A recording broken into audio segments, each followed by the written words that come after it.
En la zona, digamos, la siembra de maíz tradicional se realizaba en el mes de septiembre y nosotros tenemos una red que evalúa, digamos, cultivares de maíz en siembras tradicionales, pero últimamente, digamos, y aprovechando la resistencia genética que tienen los cultivares a insectos, bueno, las siembras tardías se han desarrollado como una alternativa para estabilizar los rendimientos y adaptarse, digamos, a una situación de la floración en una época de menor demanda ambiental como es febrero o marzo. El norte del partido de Pergamino, en la zona, digamos, que está al norte del Socorro, Mariano Benítez o Geli en el sur de Santa Fe, se caracteriza por tener suelos de la serie Peirano, argidoles vérticos de textura muy fina y un horizonte B muy potente, donde precisamente las siembras tardías tienen una singular adaptación porque permiten, digamos, generarse, o sea, salir al cultivo con un perfil de suelo completamente cargado y trasladar la floración hacia una época más otoñal donde, digamos, la demanda hídrica es algo menor en ese tipo de suelos que tienen una baja tasa de entrega diaria. Pero esa tecnología de maíces tardíos es como que necesita de un desarrollo endógeno y podría ser que cultivares que tienen un buen comportamiento y una buena adaptación en fechas tempranas no lo sean tanto en siembras tardías. De modo que habiendo menos información en esta segunda fecha de siembra sobre el desempeño de diferentes genotipos, nos parece que es muy relevante generar esta información. Hay caracteres específicos de los genotipos de maíz que le dan buena adaptación a estas siembras tardías, como por ejemplo tener una buena fortaleza de raíces, buena fortaleza de caña, porque el cultivo pasa mucho tiempo en el campo después de su madurez. También el hecho de tener un buen paquete de genes que le permitan tolerar insectos, tener un buen comportamiento sanitario y por último una tasa de pérdida de humedad lo más acelerada posible, lo cual permite anticipar la cosecha. Durante la última campaña hemos desarrollado experimentos donde testeamos diferentes genotipos en un rango de densidades de siembra y también en un rango de niveles de nitrógeno. En algunos casos estos experimentos también fueron testeados con distintos distanciamientos entre hileras, como pueden ser 35, 52 y 70 centímetros. En alguna medida el objetivo es adaptar la fertilización a diferentes tendencias que existen en el manejo. Es conocido que distintos genotipos de maíz tienen su densidad óptima diferente en función del tamaño de la planta, en función de la tolerancia que tienen a la competencia entre individuos. Pero un factor quizá menos estudiado, pero igualmente importante, es la interacción que existe entre niveles de nitrógeno y la genética. Es decir, aún sembrados en un mismo ambiente, distintos genotipos pueden tener una dosis óptima diferente de nitrógeno y una eficiencia de uso de nitrógeno diferente. A su vez, cuando esto los combinamos con densidades, nosotros al aumentar la densidad generamos una mayor competencia entre individuos. Entonces el requerimiento por planta en general suele incrementarse. De modo que esa variación en un rango amplio de densidades puede hacer de que también nos vaya condicionando la fertilización. En general, como decíamos, cuando colocamos mayores densidades se estimula la competencia entre plantas y tenemos que ir a dosis más altas de fertilizante. Pero puede haber genotipos que respondan más a la densidad u otros que respondan más al nitrógeno, y otros que tengan esa interacción densidad por nitrógeno. O sea, no es igual el comportamiento entre todos. Entonces, generar esa información a través de distintos tipos de híbridos es interesante para hacer recomendaciones de manejo más específicas y no tan generales. Cuando a esto le agregamos la fecha de siembra, también suele ser una interacción más que puede cambiar el comportamiento. En general, en fechas tardías tenemos más nitrógeno en el suelo, tenemos plantas más grandes con un crecimiento más rápido, y eso, bueno, puede hacer cambiar los óptimos. En general, la densidad óptima tiende a bajar porque, como bien decíamos, hay una planta que es de una estructura más grande, y en cuanto al nitrógeno, si bien tenemos más nitrógeno en el suelo, la tasa de crecimiento es muy rápida, por lo tanto aumenta la necesidad, sobre todo en etapas tempranas. Bueno, la introducción también de distintos espaciamientos entre hileras es una variante más cuyo comportamiento y cuyo efecto sobre la modificación en los niveles de nitrógeno lo estamos estudiando. Una cosa que sí estamos seguros es que al acercar el espaciamiento entre hileras, las plantas no solo cierran antes el entresurco, sino que exploran con mayor velocidad el suelo. Eso le da una mayor habilidad para tomar el nitrógeno del suelo, y entonces podría disminuir, por ejemplo, las pérdidas por lavado, por lixiviación, cuando se lo hace en etapas muy tempranas. En definitiva, los sistemas están en permanente evolución, entonces nosotros tenemos que ir adaptándonos con los diagnósticos, con los manejos, para tratar de acompañar esas tendencias que se van generando. Bienvenidos, sí, muy buenas tardes a lo que es el ciclo de charlas virtuales, ¿sí? Organizadas por el Proyecto de Bienestar Animal en las Cadenas Pecuarias de Interés Nacional. En el día de la fecha van a estar disertando Juan Sebastián Vitone y María Eugenia Munilla, ¿sí? El tema que van a abordar se va a centrar en el bienestar animal en confinamientos de destete y terminación a corral. Antes que comencemos, quiero agradecer fuertemente a Gustavo de Gref, a Ana Mate y a Matías Ottaviani, ¿sí? Por la gestión de lo que es la plataforma, ¿sí? En la organización de esta charla, así como de la difusión. Y obviamente a Sebastián y a María Eugenia por la excelente predisposición, ¿sí? Ahora vamos a dar inicio con la charla, la primera parte, que es la que va a brindar Sebastián. Seguido a eso va a estar la charla de María Eugenia. En paralelo, todos los que tengan alguna pregunta que hacer, la pueden hacer vía chat. Yo voy a ir incorporando estas preguntas, y al final de las dos charlas, justamente vamos a abrir el debate para esta sección, ¿sí? Previo al inicio de la charla de Sebastián, voy a presentarlo, ¿sí? Él es graduado en el año 2000 de médico veterinario en la Facultad de Veterinaria de la Universidad Nacional de La Plata. En el año 2009 obtuvo el grado de Magister Science en Producción Animal en la Facultad de Ciencias Agrarias de la Universidad Nacional de Mar del Plata. Desde el año 2003 se desempeña en la Estación Experimental INTA Concepción del Uruguay como investigador especializado en las prácticas de destete precoz e hiperprecoz en cría vacuna, modelos de alimentación en autoconsumo y feedlot ecológico, ¿sí? Bajo condiciones de salud ambiental y bienestar animal. Cuenta con más de 17 años de experiencia en sistemas intensivos de producción de carne. Asimismo, ha sido expositor en numerosos congresos y simposios en el país y en el exterior, y los resultados de sus investigaciones fueron publicados en más de 150 artículos.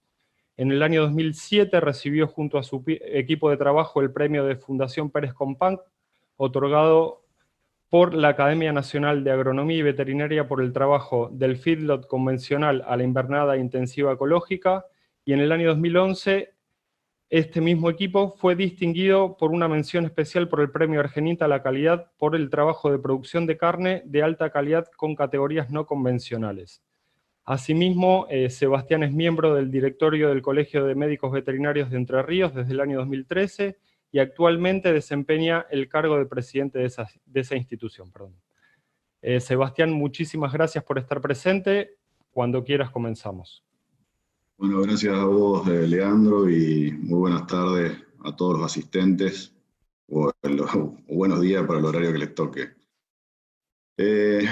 Un poco la intención, digamos, cuando uno habla de bienestar animal en prácticas ganaderas, yo creo que es inicialmente explicar cuál es el fundamento de la práctica, digamos. Porque muchas de ellas, digamos, son consideradas por ahí por los consumidores de carne o por la gente que no está vinculada directamente al sector agropecuario, con prácticas, digamos, tradicionales o más relacionadas con la tradición o el folclore, tanto de la Argentina como de otros países de Sudamérica, y muchas veces no es así solamente, ¿no? El fundamento teórico o fisiológico de las prácticas ganaderas tiene una razón que está fundada en la producción o en algunos de los momentos de la producción donde todos aquellos técnicos profesionales y usuarios de estas prácticas lo aplicamos para tener un mejor resultado productivo en nuestros predios ganaderos, ¿no? Entonces la idea de las prácticas ganaderas es no solamente explicar cuáles son las maneras de evaluar el bienestar animal, o cuáles son las mejores condiciones para poner esos animales en condición de bienestar animal, sino que explicar también para qué realizamos esa práctica y cuál es la razón fisiológica de esa práctica. En el caso de los destetes, muchos de los que están conectados saben que, digamos, esta es la experimental del destete precoz y del hiperprecoz. Aquí se desarrolló y de aquí, digamos, se difundió a muchos países de Latinoamérica, y el objetivo básico cada vez que uno aparta a la madre del ternero o viceversa es este que está aquí, es restablecer la capacidad reproductiva de la hembra y hacer que su sistema endocrino pueda funcionar y esa hembra pueda volver a tener un nuevo ciclo, aceptar al toro, volver a quedar preñada y continuar con su procedimiento fisiológico, que es el objetivo nuestro de un vientre de cría en la explotación ganadera de carne, ¿no? Ahora, ¿qué sucede? La sola presencia del ternero y su vínculo, es un vínculo psíquico que tiene con la madre, inhibe la liberación de una hormona en particular, que es la GnRH, que es la principal hormona que controla el ciclo estral. Esta es la que permite la liberación de otras dos hormonas, que son la folículo estimulante y la luteinizante, que participan directamente en la ovulación de los bovinos, ¿no? En este caso. El amamantamiento, la presencia del ternero, el estado nutricional, la época en que la vaca pare y la edad de la madre condicionan ese efecto. Por esa razón, nosotros tomamos la decisión muchas veces de hacer diferentes tipos de destete. Cuando digo destete, en este caso, si bien hay destetes que son temporarios, hay otros que son con placas nasales, digamos, son apartes o supresiones de lactancia. Cada vez que me refiero a destete, esto va a ser el aparte definitivo de la vaca y del ternero. En Argentina conocemos por lo menos 3 tipos, 4. Uno es el destete convencional, donde se destetan los terneros a los 6 o 8 meses de edad.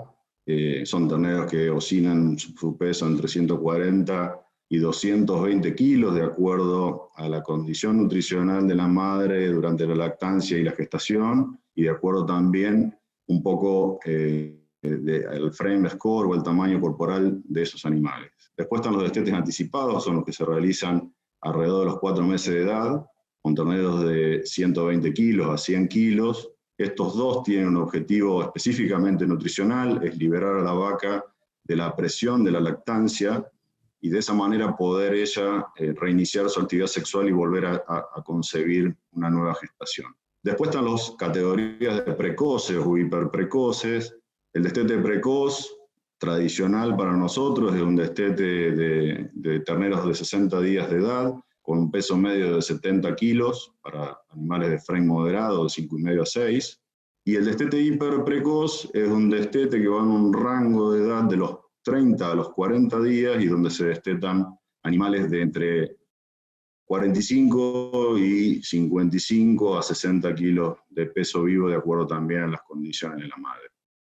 Todos ellos normalmente llevan un periodo inicial de corraleo. ¿Por qué se hace este corraleo? Es para evitar que los terneros anden circundando o moviéndose por distintos lugares de los predios ganaderos. En general, en los últimos años se utiliza mucho lo que es el alambrado eléctrico, y si uno intenta hacer una parte de terneros, cualquiera fuera la categoría, es muy difícil que estos terneros no busquen ir al lugar o ir al piquete donde están sus madres. Entonces, pasan por un periodo de corraleo, oscila entre los 7 días y los 28 días, 7 días con agua y con heno o fardo para los terneros de tete convencional o de tete anticipado, es lo más clásico. Y después, digamos, tratándose de precoces, estamos en los 14 días donde se utilizan raciones concentradas, acompañadas de fibra, y donde se utilizan también periodos más largos cuando se tratan de terneros de tete hiperprecoz, que están alrededor de los 28 días de confinamiento. En estos confinamientos, esta es la foto, es una réplica o es una foto de la experimental de Concepción del Uruguay con terneros específicamente de tete hiperprecoz. Lo que se busca en esta etapa es que los terneros aprendan a reemplazar lo más rápidamente posible la dieta que ellos tenían junto a su madre, que era basada esencialmente en leche por amamantamiento y algo de fibra, por una ración concentrada que se les ofrece en los comederos que se ubican normalmente en el centro de los corrales. ¿Cuál es la idea? O sea, esto es un protocolo para destete hiperprecoz. La idea es que estos terneros aprendan a comer lo más rápidamente posible. Este es un protocolo donde se hizo una evaluación objetiva de los consumos en función del suministro. En general, por una cuestión de cuidar la salud digestiva de estos animales, lo que se hace es ofrecer las raciones que son concentradas o las que ellos menos conocen, o su tubo digestivo menos conoce, en cantidades pequeñas, y eso va aumentando día a día. Para un ternero de destete hiperprecoz, de acuerdo al balanceado que se utilice, arrancan en 100 gramos, 200 gramos, cuando son un poquito más grandes se ofrece más, y todos los días se le va ofreciendo una cantidad creciente. Estos animales no conocen este tipo de ración, entonces lo que intentamos es ayudarlos en esta etapa con algunas estrategias de gestión de recursos para que ellos reconozcan la dieta lo más rápidamente posible. Este es un ejemplo, por ejemplo, de alguna de las estrategias que utilizamos, es poner un poquitito de alfalfa o de un fardo de muy buena calidad sobre los costados de un comedero, y después se da el balanceado de destete precoz para que los terneros relacionan o puedan relacionar lo que se está poniendo en ese comedero artificial para ellos con comida. Ellos acostumbran a tomar la leche de la madre o a ramoñar algo de forraje en las locaciones de pastoreo. En este caso, uno tiene que enseñarle que la comida está ahí.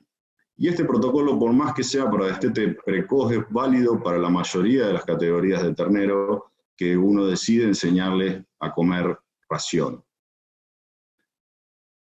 ¿Qué pasa con esto? O sea, lo que nos hemos encontrado con el tiempo, esta experimental tiene más de 40 años trabajando en destetes, fue una observación por parte fundamentalmente de algunos ganaderos de otros países, como fue el caso de Nueva Zelanda, o inclusive de algunos consumidores, donde relacionan el tamaño o la edad de los terneros con un mayor nivel de estrés.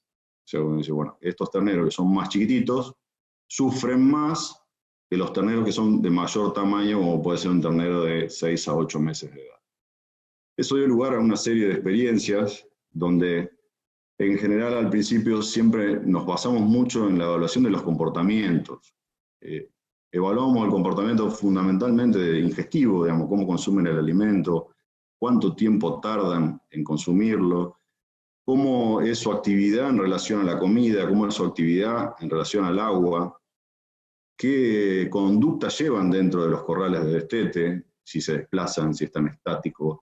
Algo que nos pueda decir como humanos que sus animales están en menos o en más confort, porque es bastante difícil hacer un juicio de la condición de los animales solo por la observación. Y es mucho más difícil hacer un juicio de la condición de los animales cuando uno no conoce la práctica ganadera o no conoce en profundidad la fisiología o comportamiento de esos animales, ¿no? Y esto, para cada especie y para cada sistema productivo, varían notablemente, y creo que una de las misiones que nosotros tenemos trabajando en la disciplina de bienestar animal es un poco llevar a todos los sectores que son ajenos al sistema productivo esta información para que no se consideren erróneas o de bajo bienestar animal algunas de las prácticas ganaderas que realizamos, ¿no?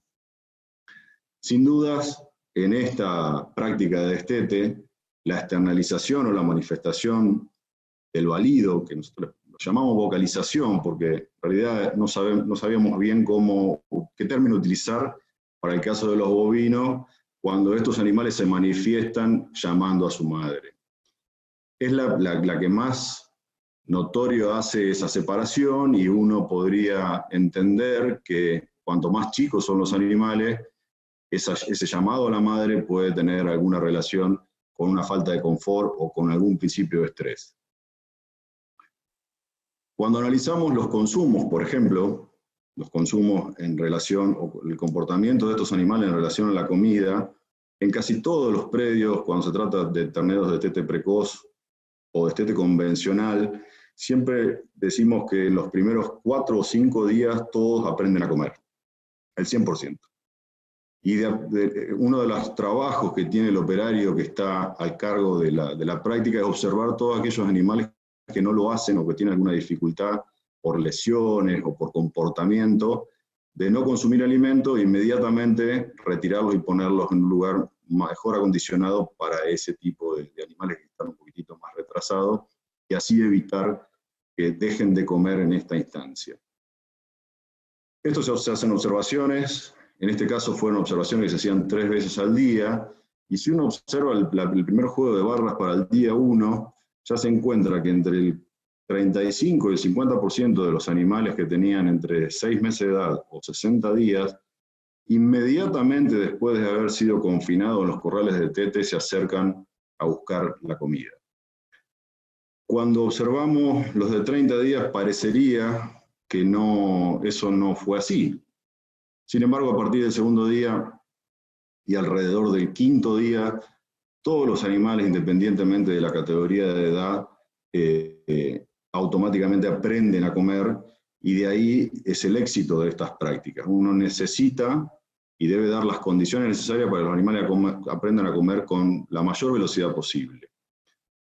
En los de 30 días, que parecían más retrasados desde el primer día del encierre, si uno analiza los otros momentos de observación, por ejemplo, cuando se les observó por la tarde o por el mediodía, desde el primer día también tenemos prácticamente un 50% de los animales que acceden a los comederos buscando esa nueva fuente de alimentación.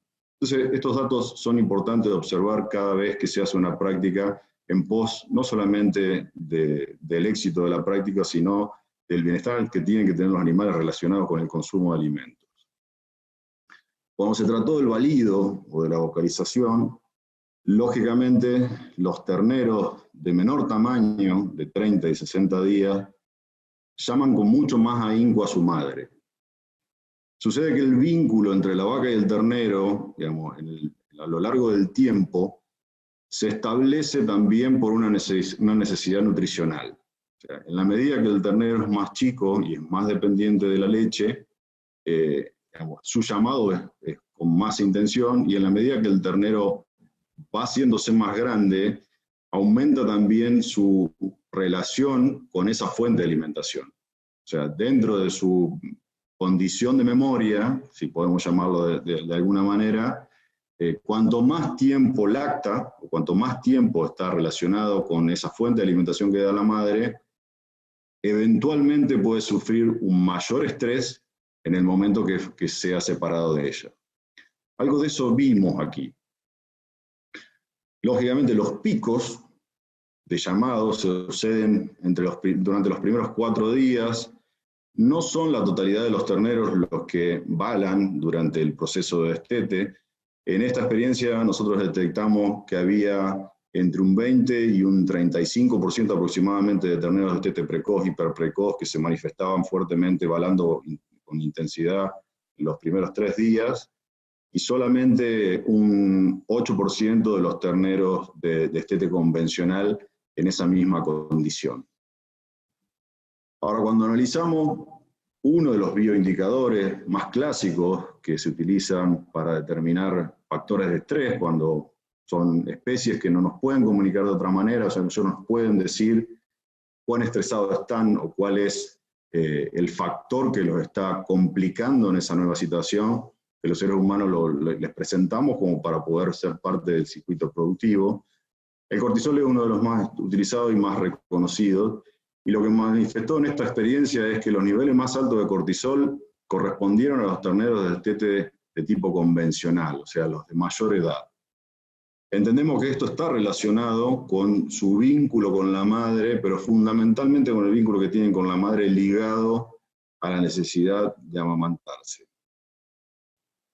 Por el otro lado, tenemos las vacas. O sea, uno dice, bueno, la vaca, si está en un estado nutricional límite para poder mantener su último tercio de gestación, volver a parir y sostener una nueva lactancia con un nuevo ciclo de servicio, cuando le saca un ternero de 6-7 meses, automáticamente la vaca parece aliviarse y no hace mayores manifestaciones de demanda por sus terneros. Cuando se trata de destetes de animales más chicos, como pueden ser los destetes anticipados o los precoces, la vaca suele tener una relación bastante más estrecha y suele tener una conducta también de llamado de esos terneros por un periodo que va de 7 a 14 días, que coincide también con el periodo de su respuesta reproductiva.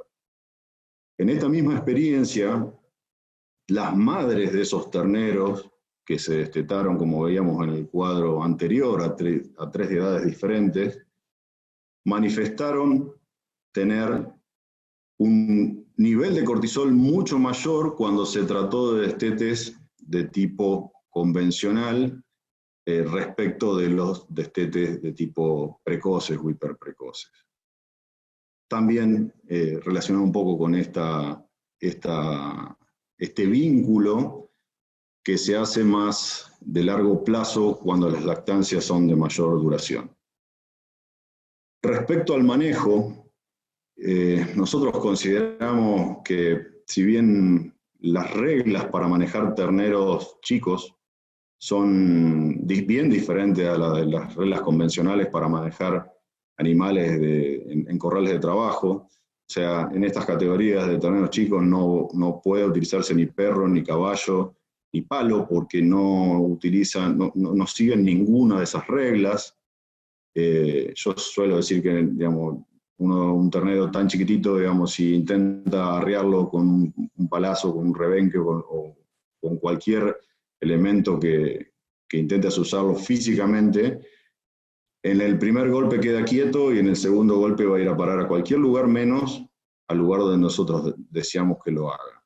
En la primera etapa de aparte, prácticamente se los acompaña a pasar por la manga, empujándolos, digamos, acompañándolos uno por uno, y esto, digamos, debe hacerse sí o sí, digamos, para hacer un trabajo un poco más ágil y para que los animales estén más confortables durante ese procedimiento. No hay otra manera de hacerlo, digamos, de forma saludable, tanto para los animales como para todos aquellos que ejercen la práctica.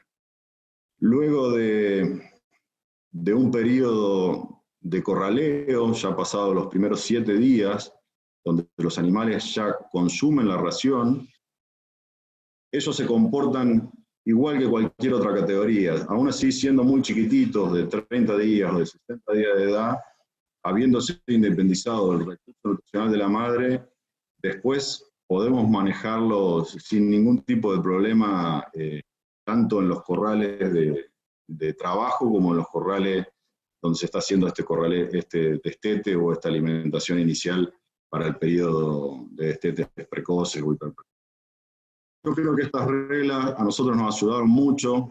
Nosotros, dependientemente de la edad que tengan los terneros, utilizamos este tipo de reglas, tanto para la alimentación como para el manejo de los animales, y hace que sea mucho más sencillo y sea más confortable para los terneros como para quienes operan la práctica.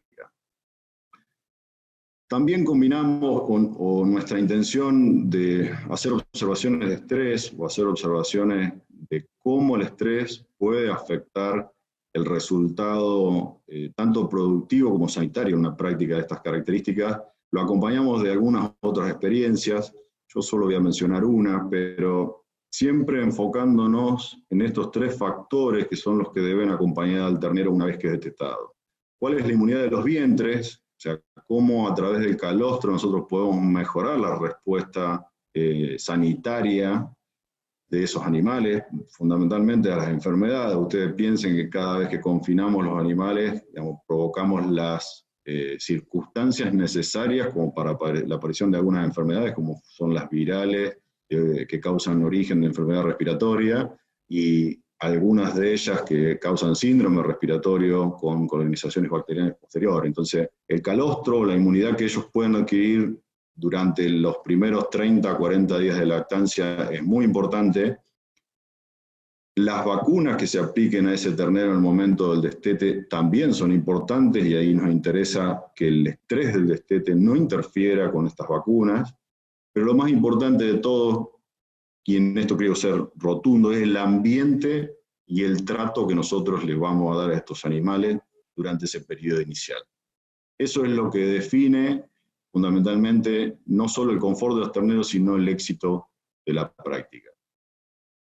En una de estas experiencias, evaluando vacunas comerciales, evaluamos algo así como 5 vacunas comerciales, estas que se conocen como polivalentes, y por una cuestión del tipo de vacuna que se utilizan en Argentina, que la mayoría son a partículas virales o a virus inactivos muertos, no tuvimos respuesta tanto en terneros de destete precoz como hiperprecoces a la utilización de estas vacunas comerciales. Sí hicimos algunas otras experiencias después con vacunas experimentales, donde pudimos determinar que el efecto del estrés del destete no interfiere con la respuesta inmune que se provoca en el momento de la aplicación cuando se acompaña a la vacunación junto con el destete. Tuve la fortuna de haber sido formado por las personas que desarrollaron esta práctica, y también he tenido la suerte de ver, digamos, cómo se aplica en varios lugares, tanto en Argentina como en algunos de los países vecinos, pero uno se encuentra en los manejos diferentes situaciones. O sea, cuál es la percepción de que el aplicador de la práctica, sea profesional o sea productor o sea empresario ganadero. Y en este caso, por ejemplo, esto es un campo que está en Virasoro, en Corrientes, son todos terneros de 30 días de edad, y ellos observaron que para la problemática mayor que se presentaba de confort en los corrales, necesitaban tener techos para los momentos de lluvia, para que poder guarecer los animales en esos momentos y poder darles de comer de manera más confortable ahí. Entonces todos los corralitos donde se producía el destete tenían un techo donde podrían ser resguardados en los momentos de lluvia. En estas categorías, en la medida que uno baja la edad de los animales y baja el peso, esta es una de las limitantes de confort y una de las problemáticas que más se presentan para terneros chicos. Y en el mismo momento que se produce un destete de estas características, uno se puede encontrar con uno de estas otras características. Desafortunadamente, este es otro campo donde aplicaron la misma práctica con un excelente diseño de corrales, de distribución de comedero, pero durante el momento del destete llovió, el diseño de los corrales no se previó el acúmulo de agua dentro de los mismos, y esto es una variante que genera sí un disturbio muy severo de bienestar animal y puede inclusive provocar la muerte por hipotermia en estos casos, cuando se trata de terneros de muy, muy bajo tamaño y de corta edad.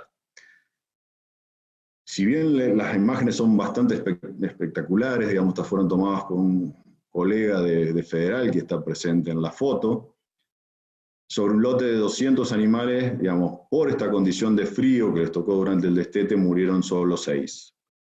Pero es otra de las condiciones que uno debe tener en cuenta para evitar cualquier tipo de daño dentro de esta práctica cuando se trata de animales muy chicos. Otra de ellas, una vez que los animales aprendieron a comer, una vez que uno garantiza las condiciones de confort del ambiente, en la categoría que estamos alimentando o que estamos encerrando para una recría de destetes, fuera la categoría que fuere, debemos conocer o por lo menos consultar en plenitud qué tipo de alimentación es conveniente para esos animales.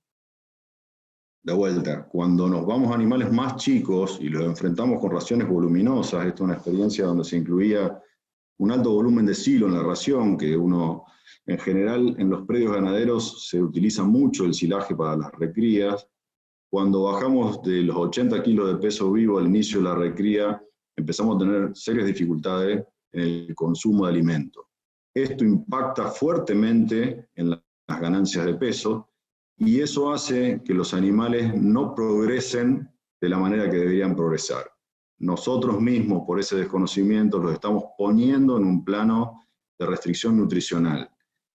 Restricción nutricional en volumen y en calidad. El problema es que los terneros no pueden consumir la suficiente cantidad de energía y de proteína contenida en esos alimentos que tienen bajos tenores energéticos y proteicos y que además tienen un 70% de agua. Perdón, un 30% de agua. Cuando esto sucede en animales muy chicos, que se les ofrece alimentos voluminosos, con grandes cantidades de fibra y con grandes cantidades de agua, lo que aparecen son disturbios digestivos e inclusive pueden aparecer edemas de cabeza, animales con dificultades para defecar, uno los ve con una posición incómoda, con el lomo encorvado y con los flancos sumidos. Entonces, desde el punto de vista del análisis del bienestar animal, para las categorías de destete es sumamente importante conocer la dieta que uno les va a ofrecer a ese animal de acuerdo a su condición de peso y edad para poder tener la mejor performance como un ternero que está en activo crecimiento. Las desinteligencias que yo al menos he encontrado en esta categoría, todas tienen que ver con la mano del hombre, sea cual fuera su función dentro del predio. Y como nosotros controlamos todo durante el destete, debemos prever cada una de esas condiciones y debemos saber que todos los efectos colaterales, digamos, son propios de la mano del hombre, tanto desde el punto de vista sanitario, como desde el punto de vista de la alimentación, como desde el punto de vista del manejo. Este fue otro caso donde no había un acuerdo entre qué dieta tenían que tener, entonces iban un día, le daban muchos voluminosos, al día siguiente venía otro asesor, retiraban la dieta voluminosa y le daban solamente concentrados, y estos animales que estaban en un destete, que pasaron 6 meses, no perdieron ni ganaron peso, estuvieron a una tasa de mantenimiento durante 6 meses, de los 60 días de edad hasta prácticamente los 8 meses.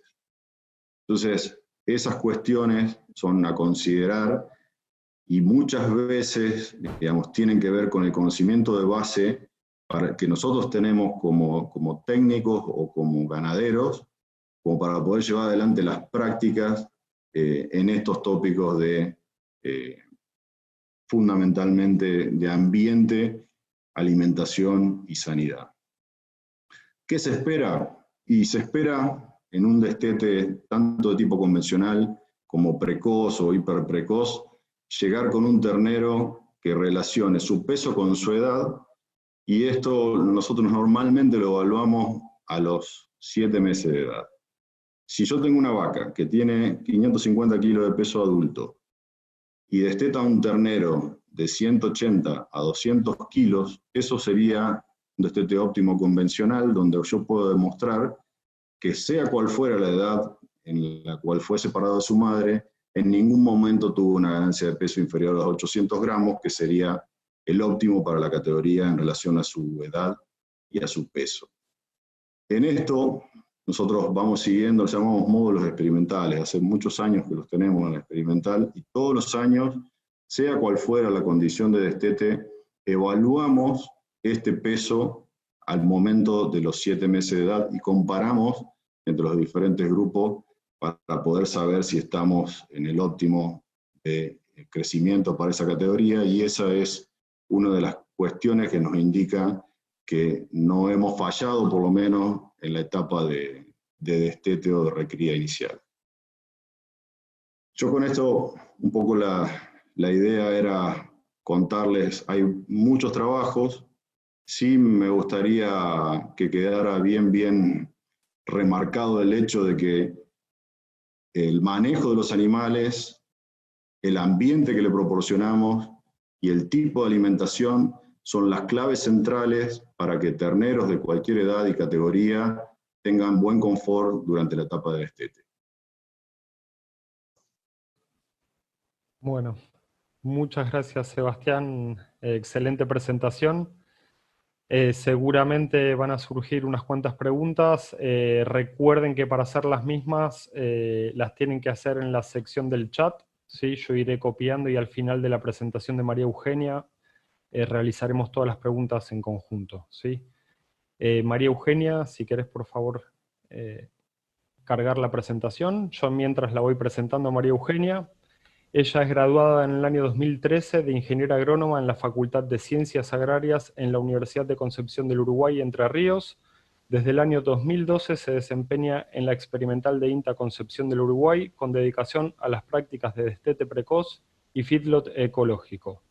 Posee 8 años de dedicación a la investigación para contribuir a la generación de información de producción de carne vacuna. En el año 2017 obtuvo una beca doctoral INTA CONICET y actualmente realiza su doctorado en la Universidad Nacional de Entre Ríos para la evaluación del impacto del feedlot terminal con diferentes niveles de confort sobre la eficiencia animal, con el objetivo de evaluar las condiciones durante el periodo de engorde y su efecto sobre el bienestar animal, desempeño productivo y calidad de carne. Ahora sí, María Eugenia, muchísimas gracias. Ella va a brindar la presentación entonces de bienestar animal en terminación a corral. Cuando quieras, María Eugenia. Buenas tardes, gracias Leandro, a vos y todos los que estuvieron en la organización de las charlas, y bueno, buenas tardes a todos los presentes. El tema que voy a exponer hoy, por ahí la relevancia que tiene, es por la gran difusión que ha tenido el engorde a corral o los encierros intensivos en Argentina, ¿sí? Y en todo el mundo en realidad. De hecho, es la etapa de la ganadería que más ha adquirido tecnología de insumos y de procesos para poder atravesar o lograr esa intensificación. Las características que tiene el engorde a corral es una el confinamiento y otra el suministro diario de alimento, de una ración que normalmente es distinta a la que los animales estaban acostumbrados a consumir antes de iniciar este periodo. La cuestión con respecto al confinamiento es que nosotros ya de por sí le estamos cambiando la condición a los animales, entonces eso por ahí le puede generar un efecto sobre el bienestar, y la otra es el ambiente que se genera para los animales.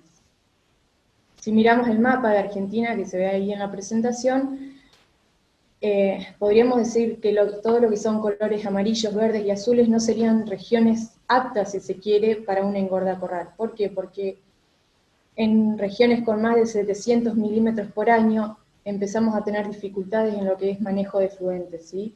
Tenemos una mayor tasa de acumulación y de producción de eyecciones, o sea, bosta y orina, básicamente, y eso junto con las precipitaciones hace que sea difícil hacer un manejo adecuado de los efluentes. Entonces, eso no es un problema en feedlot industriales, que tenemos 5.000, 10.000 o 15.000 cabezas, lo cual es bastante impactante de ver y es realmente una industria a cielo abierto, pero en los establecimientos o en las empresas ganaderas de menor tamaño, que son las que más abundan, es una problemática, ¿sí? Porque directamente no hay un manejo de efluentes. Lo que se hace muchas veces son las montañas de tierra o se hace un mantenimiento, digamos, de los corrales, pero no hay un tratamiento exhaustivo y correcto de los efluentes. Entonces eso ya de por sí es un problema. Más que todo, no solamente por el bienestar que los animales tengan en esas condiciones, sino por el aspecto que tiene el sistema productivo y qué es lo que la gente que no conoce de estos sistemas puede considerar, ¿sí? Que muchas veces los encontramos a los costados de las rutas, junto a cursos de agua. Entonces eso en general es una problemática derivada del confinamiento. La otra cuestión es el modelo de alimentación que normalmente se usa, que es suministro diario, en el que nosotros en un principio empezamos a hacer un aumento gradual de la oferta concentrada hasta llegar al nivel que el animal, o el nivel límite que tiene el animal para consumir, que es el 2,5, el 3% del peso vivo. Entonces, frente a esta problemática, hace ya varios años, se empezó a trabajar desde el INTA de Concepción del Uruguay sobre el fieldo ecológico, que trata de cambiar un poco esas condiciones de confinamiento y de suministro diario, y pensando también, o sea, pensando en un montón de cuestiones que ahora se las voy a comentar brevemente, en donde este fieldo ecológico lo que hace es asignar más superficie a los animales, es decir, en vez de asignarle entre 10 y 20 metros cuadrados por animal, se le asignan 100 a 200 metros cuadrados.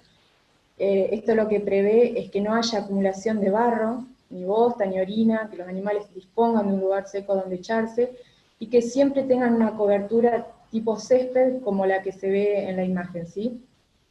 La idea no es que los animales consuman forraje, o sea, el forraje lo único que tiene es mejorar la superficie a la que se los expone a los animales durante esta etapa. La alimentación es únicamente una dieta a base de grano de maíz y algún concentrado proteico y, bueno, la corrección mineral que se suministran en los comederos de autoconsumo. De esta manera, los animales pueden acceder al comedero cada vez que prefieran y no hay competencia, o sea, yo esto que les digo, en un principio era todo por observación, o sea, era muy subjetivo, eran cuestiones que nos decían los productores, que veían que no había dominancia en el comedero, que los animales estaban limpios, que la organización, digamos, y la distribución de los animales en el lote incluso era distinta. Entonces, la idea después fue evaluarlo, que es lo que les voy a contar a continuación. Pero en principio el fieldo ecológico es esto, o sea, asignar más superficie y la modalidad de autoconsumo, ¿sí? Que tiene otra serie de ventajas, o sea, en un principio o a los inicios de la evaluación o el diseño de este modelo de engorde, que tiene más de 15 años, lo que se fue previendo, o sea, cuáles eran las asignaciones de superficie en función del tipo de suelo, de la pendiente, de la región, cuál era el impacto ambiental, que se demostró que realmente había una disminución del impacto negativo que tienen por ahí la generación de fluentes, o sea, directamente no se acumula bosta en superficie, ¿sí? Incluso en nuestra región, por ejemplo, nosotros estamos en Entre Ríos, que tenemos un régimen de 1.100, 1.200 milímetros por año, y uno, usando estas superficies, estas asignaciones, no tiene ese problema del barro. Así que bueno, una vez que se evaluó todo el diseño del sistema de fieldo ecológico, que luego se evaluó el impacto ambiental, los niveles de producción, que se observó que eran muy similares a los de un engorde a corral industrial, empezamos a trabajar con lo que es bienestar animal y calidad de carne con estos sistemas de engorde, ¿sí?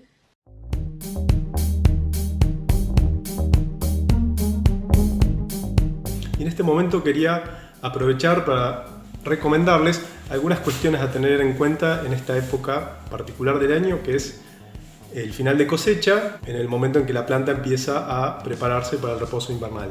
El primer elemento a tener en cuenta es el tipo de suelo donde está implantado o donde está la parte afectada de plantas. Asociado al patógeno, como otra de las causas posibles de la enfermedad de podredumbre de raíces, la más conocida y que se ha detectado en mayor medida ha sido la Phytophthora, conocida como Phytophthora cactorum. Algunas de las recomendaciones que queremos darles para evitar estos problemas son una nivelación óptima al momento de la plantación del cuadro, es lo ideal. En caso que el cuadro ya esté desarrollado, tenga varios años y se detecten estos lugares con problemas de nivelación, acomodarlos de alguna manera, por ejemplo con el uso de algún rastrón, en caso de no tener un cuadrante, que sería lo ideal. Tratar de que el agua no se encharque. Otra es plantar siempre, idealmente, en bordos para evitar que el agua toque el cuello de la planta. Otra es evitar que una vez plantado y dado el primer riego, la planta suele asentarse y la unión del injerto con la variedad suele quedar por debajo del nivel final del suelo o del bordo. Entonces esa es una vía de ingreso de la enfermedad. Evitar los excesos de fertilización nitrogenada, que eso también favorece la proliferación de la enfermedad. Mantener los desagües de los cuadros muy limpios, libres de malezas, profundizarlos en lo posible y que estén conectados con un desagüe colector de la zona. La presencia de frutos que han quedado en el cuadro luego de la cosecha, una vez terminada, no se han llevado, han quedado en el suelo, ni siquiera se han podido aprovechar para industria, puede ser un foco de infección, entonces habría que siempre evitar dejarlos ahí, buscando la manera de que no quede una fuente de inóculo presente.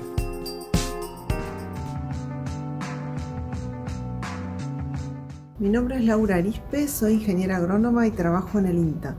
Dentro de las actividades que llevo a cabo en el marco del programa ProHuerta, perteneciente al INTA y al Ministerio de Desarrollo Social de la Nación, surgen una serie de actividades de capacitación relacionadas con la preparación de la huerta agroecológica destinada a docentes pertenecientes a la Escuela de Educación Especial número 501 del partido de Carlos Casares. La primera temática trabajada fue la preparación del suelo, concretamente los pasos o secuencias necesarias para el armado de un cantero elevado. Lo que hicimos fue registrar todos estos pasos a través de un video que irá acompañado con la traducción del lenguaje de señas, con la idea de compartirlos con alumnos, sus familias, la comunidad educativa y el público en general interesado en la temática. Hola, ¿cómo están? Mi nombre es Natalia García y soy profesora de sordos. Les quería contar la importancia que tiene la lengua de señas para la comunidad sorda. Para ellos es la lengua natural, la lengua 1, que utilizan para comunicarse, así como los oyentes utilizamos la lengua oral.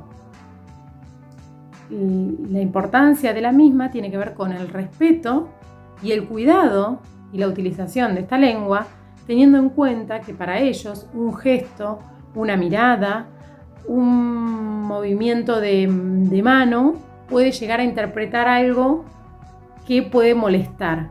Entonces la importancia que tiene es saber cómo y cuándo manifestarnos frente a ellos para no generar un mal momento o un malentendido. Surge la necesidad y como una oportunidad a todo lo que tiene que ver con poder involucrar esta lengua en un proyecto que fue la huerta. Entonces se conversó de poder involucrar los videos en lengua de señas e explicando qué se fue trabajando todo este tiempo. Así que es un poquito eso y saber que la predisposición de cada uno es lo que va a marcar y va a poder abrir caminos a más de una persona, que en todo esto que uno llama la inclusión tiene que ver con cada uno de nosotros.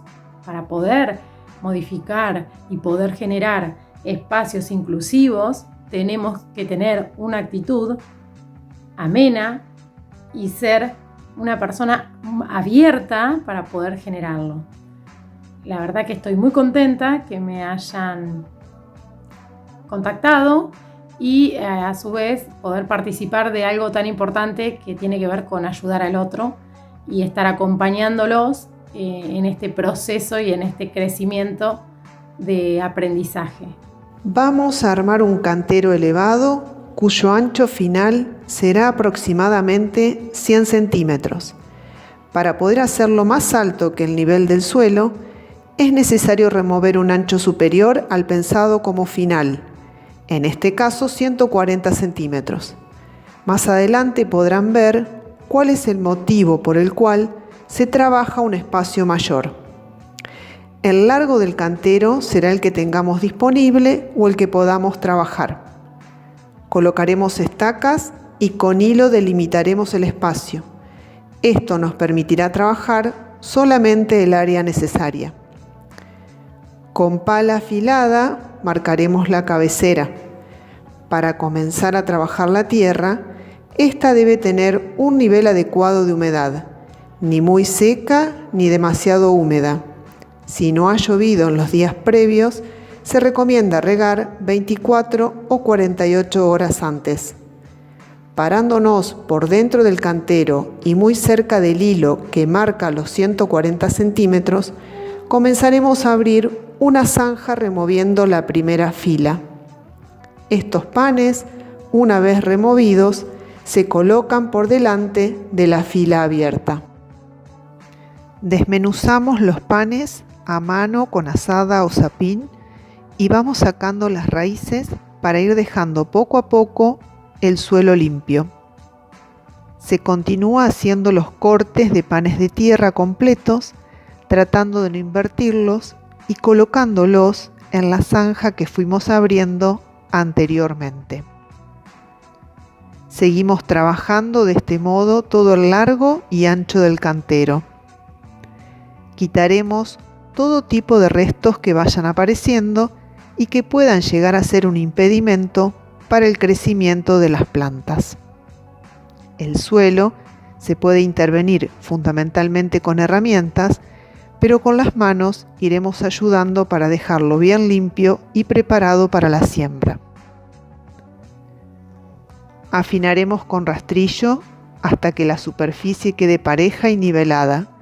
Dependiendo del estado del suelo, será necesario pasarlo más de una vez para que quede bien trabajado. También en esta etapa iremos ayudándonos con las manos. No olvidemos usar guantes a modo de protección, dado que con frecuencia aparecen restos de vidrios, alambres u otros objetos. Asimismo, se necesitan proteger los pies usando un calzado adecuado, como por ejemplo botas de goma o zapatillas. Como la superficie trabajada fue de un ancho mayor a la necesaria, esos centímetros sobrantes se utilizan para elevar el cantero. De este modo, con la pala, iremos trasladando la tierra hasta llegar a la altura deseada, unos 25 centímetros aproximadamente. En esta etapa estamos en condiciones de levantar las estacas, dado que ya cumplieron la función de delimitar el espacio y guiar para una adecuada orientación. Nuevamente, será necesario nivelar y emparejar, por lo que seguiremos trabajando con el rastrillo. Con el cantero así preparado, ya se puede realizar siembra directa, trasplantar o dejarlo listo en caso de que aún no tengamos las semillas o los plantines. Se recomienda cubrir con pasto seco para que el suelo quede protegido y así evitar la erosión.